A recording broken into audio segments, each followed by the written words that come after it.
Hello everyone and welcome back to the best YouTube channel on the internet, I Read 'em.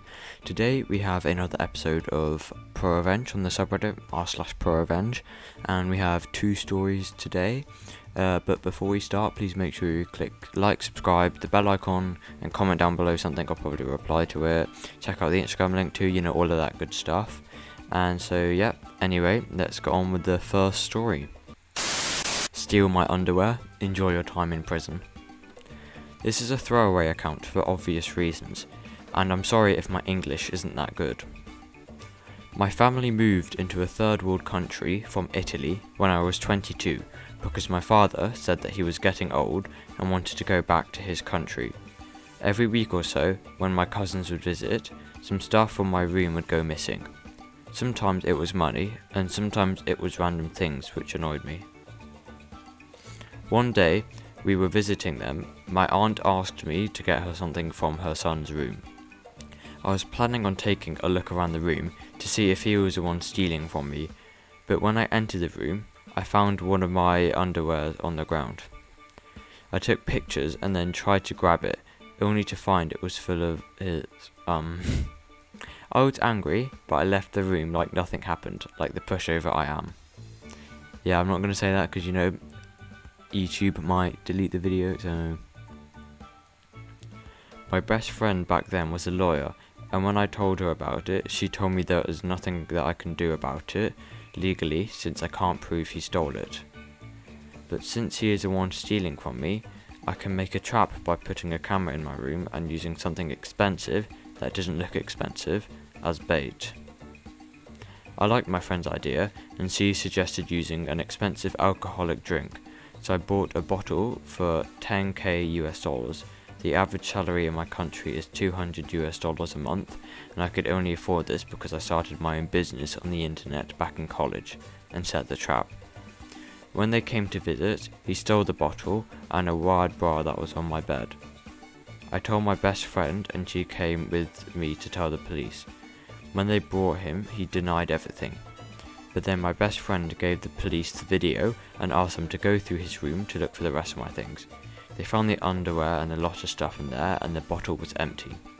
Now, my father's part of the family have cut contact with us, and he is serving his second year in prison. We returned to Italy because, as my father said, we don't have a family there anymore. My parents know the full story and they are proud. So yeah, that was the first video. Yeah, I wonder if he's gonna have to pay for that, because $10,000, that was a lot, to get a revenge story out of it. So I don't know if you would have hoped that there'd be a lawsuit or whatever, but it said he could afford it anyway. But still, $10,000, that's still a massive amount. So yeah, anyway, on with the second story. And if you haven't liked the video, please like it. Give my hours away to a new hire. I'll leave you with a store to close yourself, misfiled paperwork, and get you fired. I've been lurking on here for a while and finally wanted to post this. Formatting is going to be messy on mobile. This is a long one. Stick around for the juice. This happened a couple months ago at an old employer. I worked as a supermarket in my state throughout high school, and while in college in the United States, making $9 to start and only $10.50 at the end. The store I had one store manager, two assistant store managers, one manager and assistant manager per department, which there were 9 departments. For 5 years I worked every position there because who knew what hiring was, right? Understaffing was a regular here, so if a department needed closing and I worked, I had to close it. From stocking to register to manager's duties, everything was game. My biggest acknowledgements were being a bookkeeper, out terms of the person who keeps track of all the money, monitor, glorified cashier basically, wrangle the regular cashiers and divvy up cashier drawers to each register, service desk, cigarettes, lottery, customers, bullshit, and store opener/closer. There were 5 people who knew bookkeeping, 2 other people besides me, and the 2 managers who ran the front end of the store. There were about 5 monitors who all needed to be trained on service desk as well. Every monitor and bookkeeper needed to know how to open the store and close it.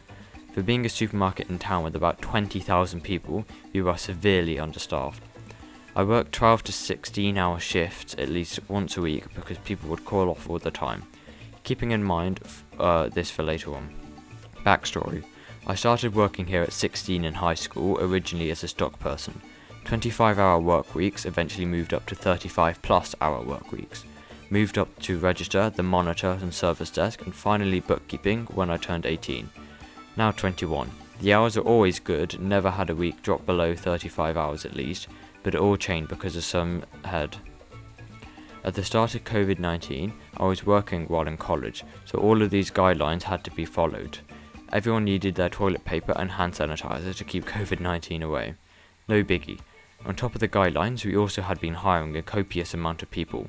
The store had a history of training new hires with other people who had been working here for maybe a month or so. So as you could guess, training was a disaster. But since COVID-19 had the store busy all of the time, we needed more people. I wanted to train people the right way because I got sick of doing other people's jobs. In March, we had gotten 4 new hires to train for my position. Now these new hires needed training on the service desk. Easy, let them run it while I watched them and helped out the best I could. Easiest way to get people to learn. Most of them needed training on here because there were 3 of us of total at the time who could run it. After training everyone, 1 per shift at a time over 4 weeks, there are 7 people now ready to frick up the world. But everyone who knew how to run the service desk needed training on monitor too. Guess who had to train everyone for another position? After 4 weeks of bullshit, everyone got trained. Everyone around this time, it was the end of May. This is where the juice begins. Yeah, I'm sorry, but this supermarket seems like an absolute mess. I don't know what, it didn't mention what chain it was from, but I mean, you know, come on, they need to get their stuff together. So they're only supermarket for 20,000 people. You know, it's pretty awful. The juice. Starting in June. We'd been starting to lay off the hours since COVID-19 started to slow down. Hours started to get cut from all the register people, from about 20 to 30 hours a week to 10 hours max. We got overstaffed and people started quitting left and right. Not a big deal because those positions were easy to fill, but that's when my hours started getting cut. At the time, the one new hire who started in March, who we'll call Helen, had been getting really good hours. I'm talking about my hours. We had the same problem, college money, car money, the works and all. But I got scheduled for 16 hours one week and they got scheduled for over 35 hours.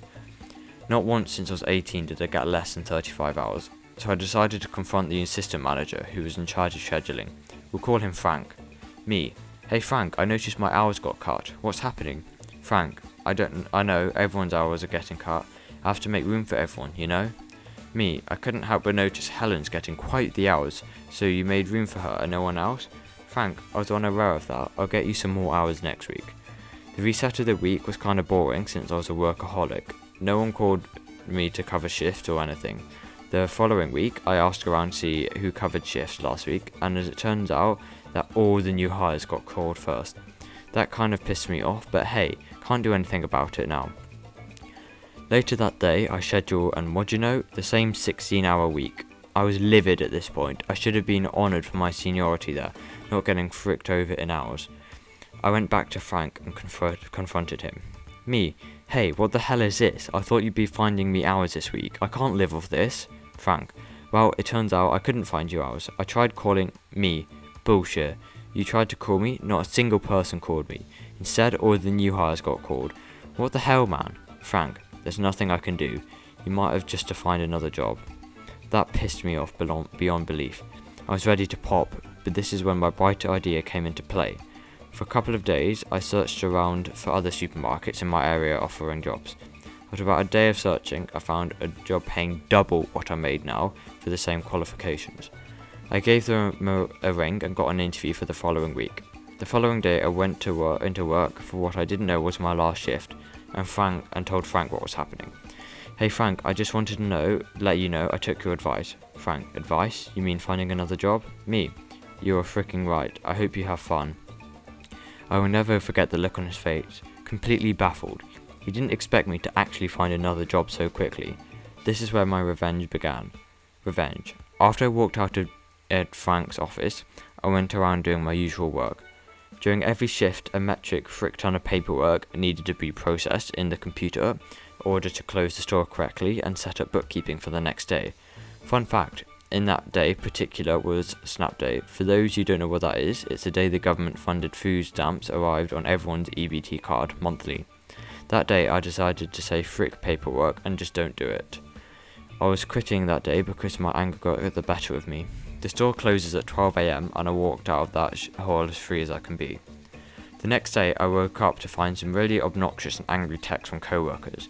I was completely disregarded them unknowingly that they said I worked that morning. I went down to the supermarket to grab some things from my house, and as soon as I walked in the door, every ex-co-worker of mine looked at me as if I just passed on the floor. One of them pulled me aside, let's call them George, and this happened. George, what the frick bro, I had to cover your shift this morning and you had the balls to walk in here after that? Me, I don't work here anymore. Off. I continued to get my groceries and talked to one of my closer ex-co-workers there about what happened. As it turns out, Frank had no idea that the previous day was my last and that the entire front end of the store had gotten brutally fricked over. Since the store closed at 12 AM and no paperwork was filed, our corporate called the assistant manager, who was also in charge of making sure all departments were closed correctly, and asked him where all the paperwork was. No idea that I'd not filled it in, Frank had to go into the other store over an hour away from him to file all the paperwork himself. Not only that, tons of violations were given to him because since none of the paperwork got done by the person closing, not one had a record of anything done at the store from the previous day. On top of everything, the amount of paperwork needed to be done practically doubled since that day was Snap. As soon as the store manager heard about this, she was livid. After about a month I was working my new job and heard some information about Frank. Apparently he had to go into a meeting with our corporate bosses and the store manager. He had gotten fired from his position due to all of this and had not been able to get a letter of recommendation from that employer also. Sucks to suck, huh? TLDR, manager gives my hours away to a new hire and tells me to get another job. I walked out and got him a bunch of violations and fired due to stupid remarks. Post edit. For my first post, I greatly appreciate the upvotes and positive comments. I didn't think I would get 200 plus upvotes. I'll continue to try and keep up with answering comments, so keep them coming. So yeah, that was the second revenge story of today, and yeah, that was actually a pretty good one.